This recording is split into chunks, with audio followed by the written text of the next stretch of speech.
for the first time in probably at least 35 to 40 years. We're so proud to have them with us here on our station. We have the famous Lester Flatt. Thank you so much. It's a pleasure to be here. Well, welcome, Lester. Thank you. We also have the very famous Bill Monroe. Howdy, folks. I'd like to say howdy to all our friends and fans out there, and we've been on the Grand Ole Opry since 1939. That ought to take care of it. Do you have a question for him? Yes, I just recently heard that you have reconciled your relationship here. And I just would like to know what caused all this. What did he say? Would you like to go first, Lester?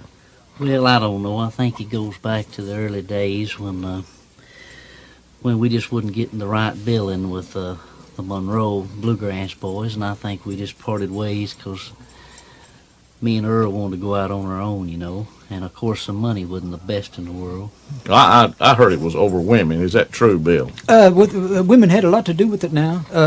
But, you know, I give Lester a job first, and then Earl come along, and I gave him a job and put him on the Opry. Earl, who was that? Scruggs. Yeah. Scruggs come in. He come in from North Carolina, and Flatt come in from Tennessee up there around Sparty, and I put them on the Opry and really built their name up to where they could really, you know, really try to help them and bring them along, and they helped Bluegrass a lot. Is it true, Lester, that y'all had nothing to do with creating bluegrass music, that it was all created by Mr. Monroe? It come here from Kentucky in 1939.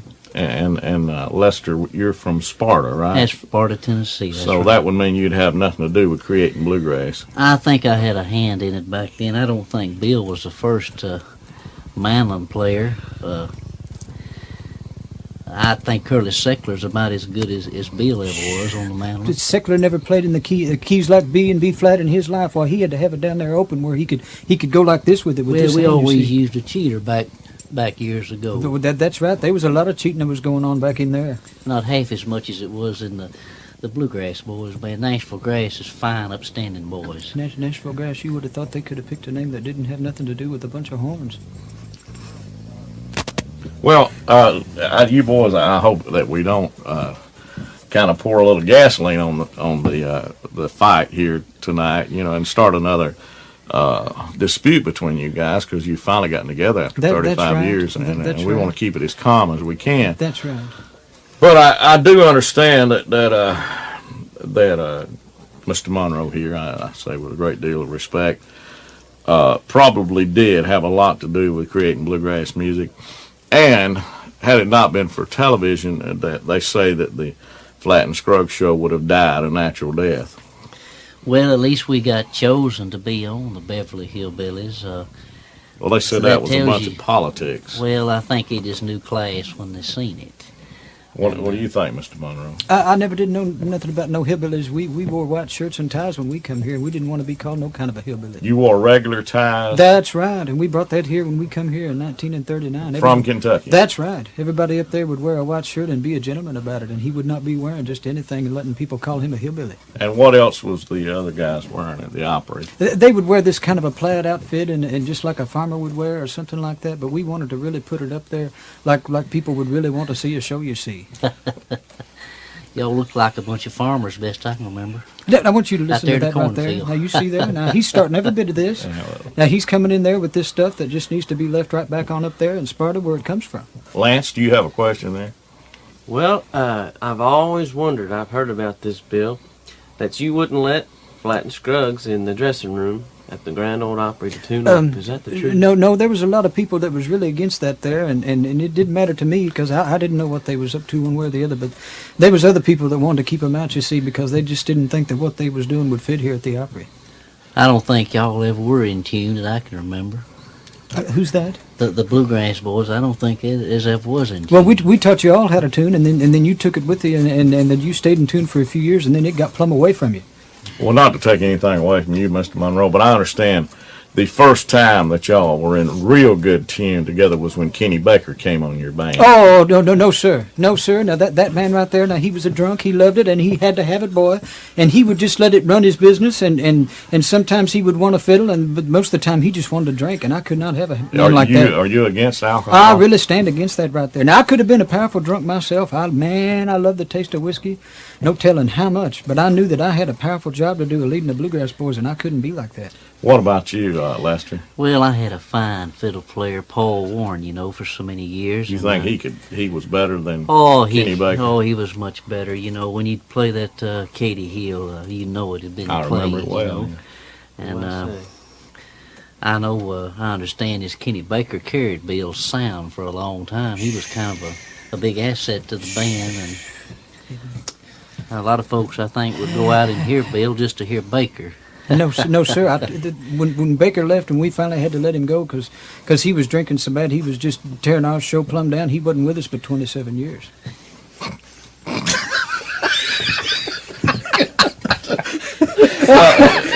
Excuse the laughter there, Mr. Monroe. Well, that seems That's like... all right. I'm used to people laughing Did you at me. give him a gold watch when he left? No, sir, and I didn't give him no chain neither. Well, I have heard rumor that Garth Brooks is fixing to cut Christmas Times are coming. And I understand Mr. Jimmy Martin and you wrote this tune. And what is that probably there? Lester had some hand in No, it too. no, hey. Now, And they said that you might have stolen it from him. no, sir. Now, let me tell you something. Now, Jimmy Martin, he never had a thing to do with Christmas Times are coming. Why, he don't even believe in Christmas. Is that right? No, sir. Why, he don't even have a chimney. A chimney? No, sir. And if he was to What hang is a his- chimney? That's the big thing that man in the red suit, he comes down that in the winter and puts all the stuff under the tree there. Oh, I see. That's right. So he had nothing to do with it. So No, if, sir. if Garth cuts it, then he probably sell 4 or 5 million records. Is that right? Would you be pleased with that? Oh, that'll bring a lot of money in there, boy. He won't cut it Bluegrass, though. Well, that would be all right. You said 3, 4, or 5 million records? Yes, sir. Well, as long as he likes the number, and if it would help him, we would be proud for him to do it. So you think that number would help him move on in? Oh, yes, sir. Well, we helped Elvis get his style, He did Blue Moon of Kentucky. That's right. That was his first record, and we were proud that it helped him get his style. Well, at first, we really didn't care for it because we wrote that number, Blue Moon of Kentucky. It's a waltz number, you see. But now he made it up tempo, and we didn't like it at all. But after it sold about 2 million records, we thought it was really helping him a bunch. Yeah, I can understand it. No. Did you ever have anything that made someone famous like that, Lester? Well, we had the original cut on "You Are My Flower," and a lot of people have copied that little lick that Earl was trying to play. We've been copied quite a bit down through the years, but I hadn't had any major pieces recorded by some of the new hot acts. Now, I've heard it that Flatt and Scruggs has outsold Bill Monroe in records. Is that true, Lester? Oh, that's no doubt about it, because people know good music when they hear it. Well, Lester, I understand that you're thinking about going all electric and having a full plug-in band. Yeah, we're going to get lots of plug-in band. Going to electric guitar. I'm getting me a new Flying V Gibson this week. I'll be playing, and Paul's getting him the Barkus Berry set up on his fiddle. I see. Well, what is Earl? What will he be playing? Is he still with you, by the way? Yeah, Earl's going to be playing the electric banjo. Oh, the electric It's band. a Kind of the Buck Trent style. Yeah, it's a nice banjo. It's a new one that Gibson just made for With him. the silver dollar on it and everything. Yeah, that's right. Well, I'm sure glad, and I hope that this broadcast has helped the people understand more how people can get back together after 35 years of dispute. That's right. And we have one more question here from Lance he'd like to ask. Is there a chance that Flatt and Scruggs and Bill Monroe could record another album? Well, our record labels will have to get together on it and see what we can come up with, and I don't know how Bill would feel about it, but Well, that would be fine if Lester could get it up there high enough that I could sing tenor to it.